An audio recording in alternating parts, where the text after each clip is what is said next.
नमस्कार, मैं हूँ अर्शी शेख आपके साथ और आप देख रहे हैं सीटीवी न्यूज हर कदम खबर की ओर। तो आइए नजर डालते हैं आज की ताजा सुर्खियों पर आपके पसंदीदा खबरें फटाफट।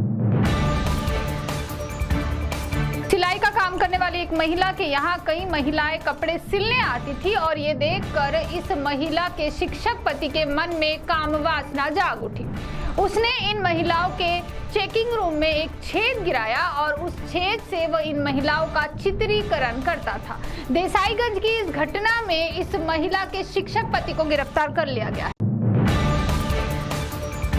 गोंदिया जिले के देओपाली में हाईवे पर एक दुर्घटना में कंटेनर से टकराकर 3 लोगों की मृत्यु हो गई। इस दुपहिया पर 3 लोग सवार थे और रास्ते से जा रहे कंटेनर को ओवरटेक करने के प्रयास में दुपहिया का नियंत्रण खो गया और उस पर सवार 3 लोग कंटेनर के पिछले पहिए में आ गए और उनकी घटनास्थल पर ही मृत्यु हो गई। नगर परिषद में सफाई का काम करने वाले कामगारों का वेतन पिछले 3 महीनों से बकाया है।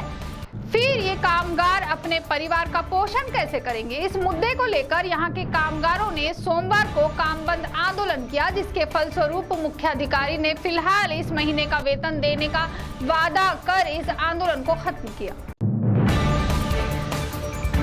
चिमूर तहसील के ऊसे गांव स्थित उमा नदी के घाट पर अवैध रेत तस्करों ने अपना अड्डा जमा के रखा है। बगैर प्रशासन के समर्थन से रेत तस्कर इतनी हिम्मत नहीं कर सकते। फिलहाल ये तस्करी इतने जोरों पर है कि अब नदी में गहरी दरारें नजर आ रही है। रात के अंधेरे में चलता है ये काला कारनामा। चंद्रपुर शहर के बंगाली कैंप परिसर में एक वाइन शॉप के पास रास्ते पर अवैध रूप से बोरवेल का कार्य शुरू था।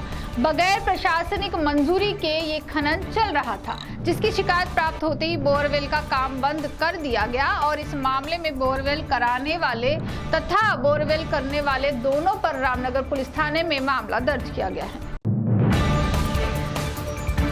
बिजली के करंट से अपनी आंखों के सामने पिता को मरता देख बेटा भी उन्हें बचाने गया, मगर पिता की जान बचाने में वह असफल तो रहा, परंतु वह खुद भी जिंदगी की जंग लड़ रहा है। सावली तहसील की इस घटना में खेत में पानी डालने के लिए गए पिता को बिजली का करंट लगा। ये देखकर बेटा बचाने गया, लेकिन किस्मत को कुछ और ही मंजूर। चंद्रपुर मनपा के उपद्रव जांच दल को यह खबर प्राप्त हुई कि बाबूपेट स्थित संजय आंबेडकर इनके हनुमान ट्रेडर्स इस दुकान में प्लास्टिक का मटेरियल रखा हुआ है और इसी जानकारी के आधार पर जांच दल ने छापा मारकर वहां से 20 किलो प्लास्टिक जब्त किया, साथ ही 5000 का जुर्माना भी ठोक दिया।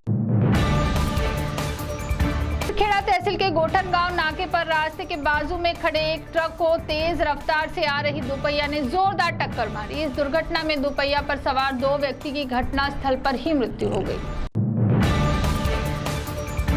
नागभीड़ तहसील के बालापुर वन परिक्षेत्र में स्थित गोविंदपुर नियत क्षेत्र में किसान अपने खेत में काम कर रहा था। उसी समय एक जंगली सुअर ने उस किसान पर हमला कर दिया। इस हमले में किसान श्रावण मेश्राम बुरी तरह गंभीर जख्मी हो गए, जिसे चंद्रपुर में इलाज के लिए भेजा गया है। तो सीटीवी न्यूज हर कदम खबर की ओर में थी खबरें फटाफट। मिलते हैं कुछ ही देर में नई खबरों के साथ। आप बने रहिए सीटीवी के साथ। नमस्कार।